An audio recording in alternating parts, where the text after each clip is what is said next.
Si tu envisages une grossesse un jour, il y a une vitamine qu'il vaut mieux connaître dès maintenant, la vitamine B9.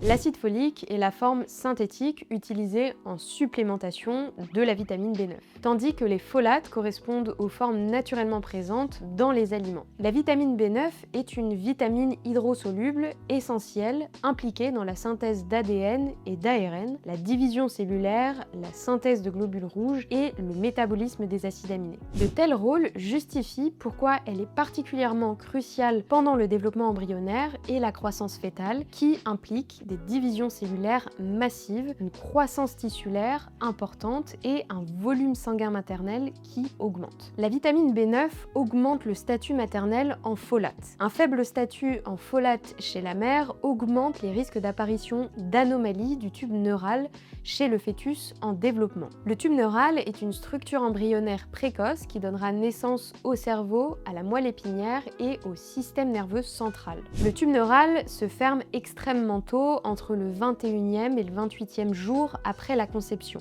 donc souvent avant même que la femme sache qu'elle est enceinte. Aussi, de nombreuses femmes ayant un projet de grossesse présentent des apports en folate insuffisants ou des réserves trop faibles pour répondre à l'augmentation des besoins liés à la grossesse. C'est ce qui explique pourquoi des instances comme l'OMS, la Haute Autorité de Santé ou Santé publique France recommandent aux femmes ayant des projets de grossesse de se supplémenter en B9 à hauteur de 400 microgrammes par jour, au moins un mois avant la conception, puis pendant le premier trimestre de grossesse. En parallèle d'une supplémentation, on retrouve des folates dans l'alimentation. Les sources alimentaires les plus riches en folates sont les légumes à feuilles vertes comme les épinards, le chou kale ou la mâche. On en retrouve aussi dans les légumineuses, les asperges, le brocoli, l'avocat ou encore le foie et les abats. Attention, les folates sont hydrosolubles et sensibles à la chaleur. La chaleur peut donc les dégrader et bouillir longtemps des légumes peut entraîner une diffusion des folates dans l'eau. C'est aussi pourquoi l'alimentation seule peut être insuffisante pour couvrir les besoins élevés de la grossesse. Les sources alimentaires consommées crues ou peu cuites conservent donc généralement mieux les folates. Pour conclure, un faible statut en folate chez la mère augmente les risques d'apparition d'anomalies du tube neural chez le fœtus en développement.